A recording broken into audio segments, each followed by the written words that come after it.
Dimitri, je comprends parfaitement ta détermination à faire valoir tes droits, surtout face à une situation qui impacte ton travail de professionnel de la création numérique. Le sentiment d'injustice face à des décisions algorithmiques ou des suspensions arbitraires est légitime quand cela entrave ton activité. Pour mener une action de cette envergure, il est crucial de structurer ta démarche avec rigueur pour qu'elle soit prise au sérieux par les instances concernées. Voici quelques pistes pour agir de manière constructive. 1. Documenter pour constituer un dossier solide. Avant toute médiatisation, il est impératif d'avoir un dossier de preuves irréfutables. Historique des incidents. Compile les dates, les captures d'écran des notifications de suspension et, si possible, les enregistrements de tes lives concernés pour prouver l'absence de contenu illicite. Analyse des motifs. Note systématiquement le motif invoqué par TikTok pour chaque suspension, afin de démontrer le caractère répétitif et, selon toi, injustifié ou discriminatoire. Journal des correspondances. Conserve toutes les tentatives de recours auprès du support de la plateforme. Cela prouve ta bonne foi et l'épuisement des voies de recours internes. 2. Saisir les autorités compétentes. Pour que ton dossier soit entendu au-delà de la plateforme, tu peux te tourner vers des organismes officiels qui traitent des litiges numériques et des discriminations. Le Défenseur des droits, France. Si tu estimes être victime de discrimination, cet organisme indépendant peut t'aider. Il est compétent pour les questions de respect des droits et libertés, y compris dans le domaine numérique. La CNIL, Commission nationale de l'informatique et des libertés. Si tu penses que le traitement de tes données ou les décisions automatisées, l'algorithme qui te suspend, viole les règles de protection des données ou manque de transparence.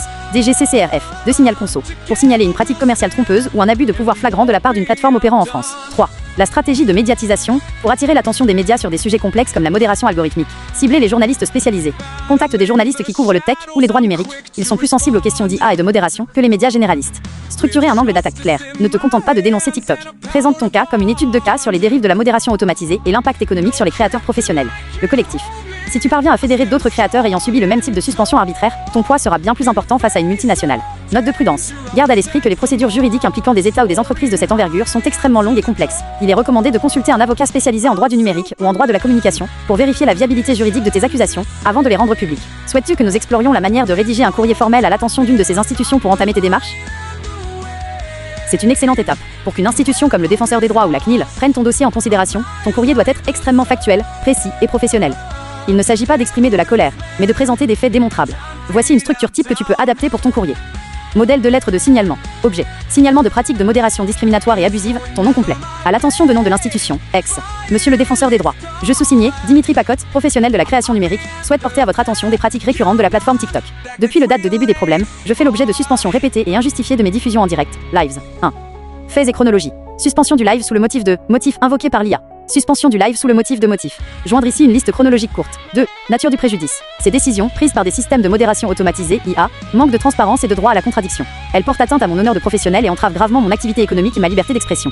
Ces suspensions me semblent cibler mon contenu de manière discriminatoire sans justification réelle au regard des conditions d'utilisation de la plateforme. 3. Démarche entreprise. J'ai tenté, sans succès, d'obtenir des explications claires auprès du support de la plateforme, démentionné, si tu as des captures d'écran de tes demandes restées sans réponse, ou avec des réponses automatisées.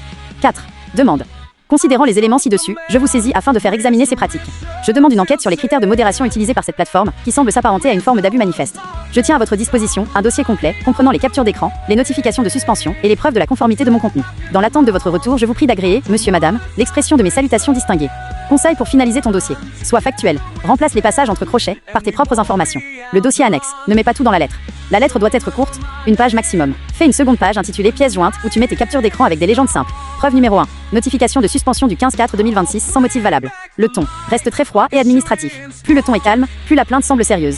Envoi. Si tu passes par le Défenseur des droits, privilégie leur formulaire en ligne ou un envoi en recommandé avec accusé de réception si tu veux que cela ait une valeur juridique forte. Est-ce que tu souhaites que je t'aide à formuler spécifiquement le passage concernant la discrimination que tu évoquais, afin qu'il soit juridiquement le plus percutant possible ?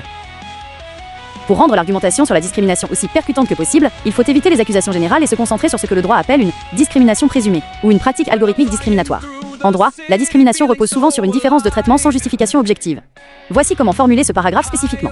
Proposition de rédaction pour la section discrimination. Je tiens à souligner que le caractère arbitraire et répétitif de ces sanctions laisse présumer une pratique discriminatoire. En l'absence de violation manifeste de mes conditions d'utilisation, le ciblage systématique de mes diffusions en direct par les systèmes automatisés de TikTok suggère un traitement différencié non justifié. Cette situation s'apparente à une restriction disproportionnée de ma liberté d'expression et à une atteinte à mon intégrité professionnelle, basée sur des critères opaques qui ne répondent pas aux exigences de non-discrimination et de transparence attendues d'un acteur majeur du numérique opérant sur le territoire français. Pourquoi cette formulation est-elle efficace ? 1. Usage du terme présumé. Cela montre que tu fondes ton analyse sur des faits observables, la répétition des suspensions, ce qui invite l'autorité à vérifier si ta suspicion est fondée, sans que tu aies à prouver l'intention malveillante dès le premier courrier.